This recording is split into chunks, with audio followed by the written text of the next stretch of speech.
desenvolvimento de protótipos de baterias de íon de sódio de 1 ampere-hora e seu respectivo módulo de 1 kW para aplicação em mobilidade elétrica. Esse é um projeto da Unicamp, fomentado pelo Mover, do Fundep, e com a participação da VEG.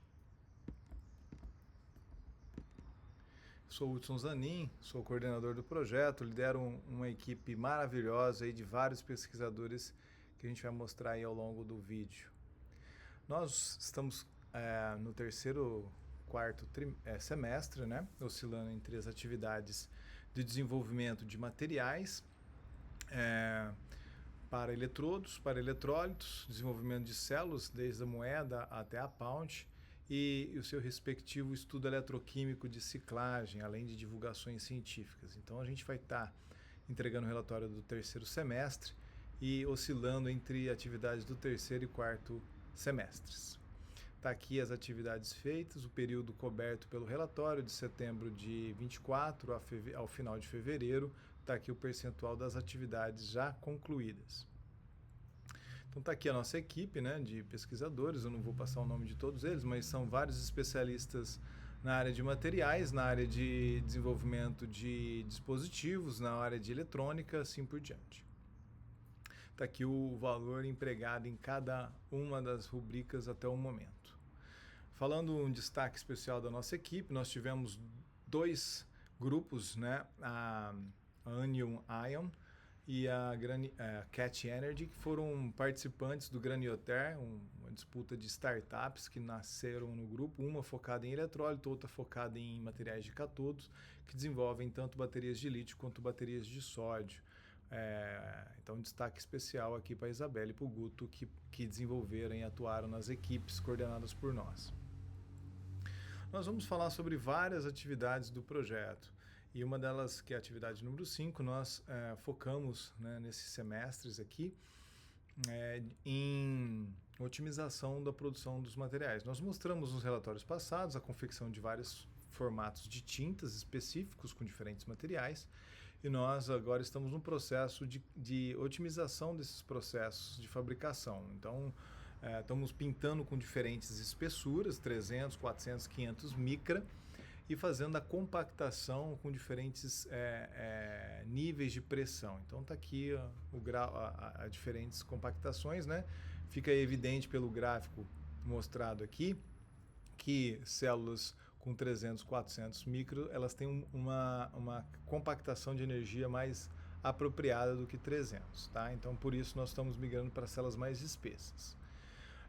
Nós fizemos a compactação, né, dessas células, 20%, 30%, e observamos que se compacta demais, nós temos um problema na célula e a compactação ótima. Nós fizemos inúmeros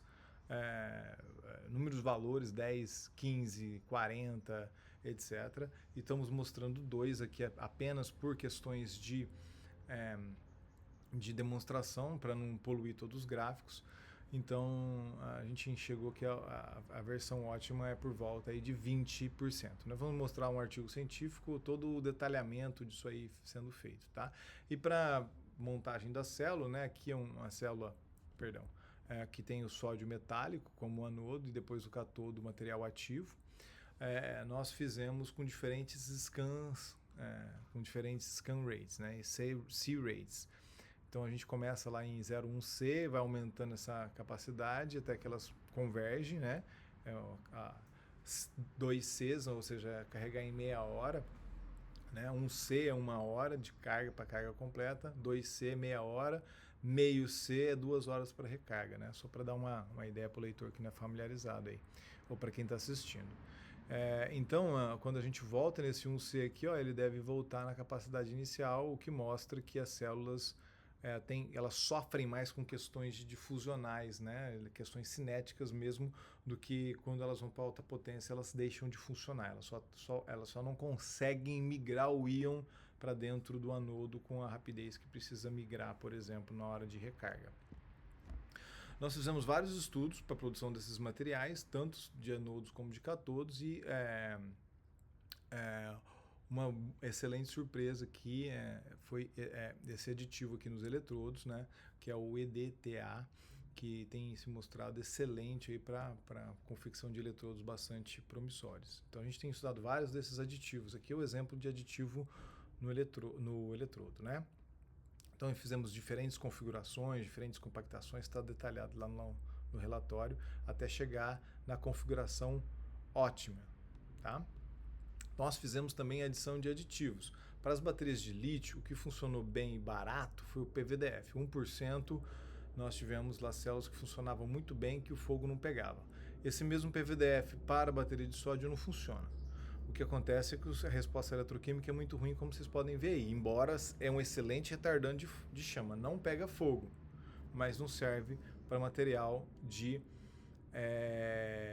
bateria. Ele atrapalha, ele forma um filme, uma película que bloqueia o processo eletroquímico ali funcionar. Então nós buscamos várias outras alternativas e testamos inúmeras combinações possíveis de líquidos iônicos com diferentes concentrações. Então você pode olhar lá, é uma atividade 7 essa aqui, no relatório da Leia, por exemplo, na Vanderleia, tem vários tipos de testes sendo feitos, e aí um dos aditivos que funcionou bem é esse cara aqui, é o NNTF, tá? Com 15%, e inclusive em algumas configurações de células, ele mostra uma capacidade maior, tá?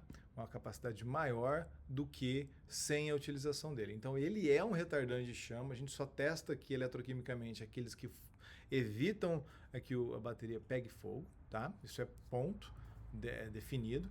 E aí, aqueles que não pegam fogo, nós testamos eletroquimicamente. Aqui é um exemplo em que você tem uma performance maior, melhor do que quando você tem a não utilização desse líquido iônico.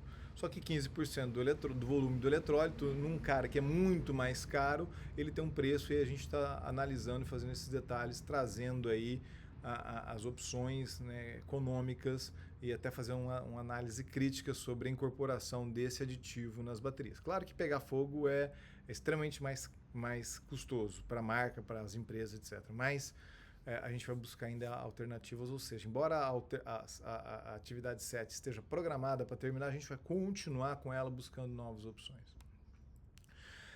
Como os dados, né, em baterias geram assim, uma quantidade de informações absurda, né? São dados de DVDQ, 4.000 ciclos, cálculo de capacidade, cálculo de capacitância, cálculo de vida remanescente, são inúmeros cálculos que tem que ser feito. O Jorge, que é um dos pós-docs do grupo, desenvolveu um método computacional que realiza essas análises, né, nas células do Guto, da Isabelle, do Leonardo, de vários colaboradores aqui que têm feito um excelente trabalho no projeto, né, e faz esses cálculos de forma automática. Isso aqui é uma das patentes que a gente está para sair, para pedir, né, em breve aí. Então, cálculos automáticos serão feitos de maneira inteligente. Nós também fizemos testes aqui, né? Uma das promessas é fazer essa pound cell de baterias de sódio. Nós já fizemos com um eletrodo e já migramos essas células aí para ter 12 eletrodos. Comparamos primeiro essa célula de um eletrodo com uma célula de moeda. Então fizemos uma célula aí que tivesse mais ou menos 12, 13 vezes o tamanho da área de uma célula moeda, e o que aconteceu é que é mais ou menos proporcional, né? Teve uma ordem de 10, 12 vezes a capacidade, ou seja, tem uma relação linear entre a área do eletrodo e a capacidade da célula, né? Então foi aqui mostrado um exemplo das duas células rodando, né, no relatório. E além de tudo, fizemos a ciclagem dessas células. Nós temos um problema seríssimo hoje no grupo, que é a questão de manter essas células secas. A umidade do ar, o eletrólito é extremamente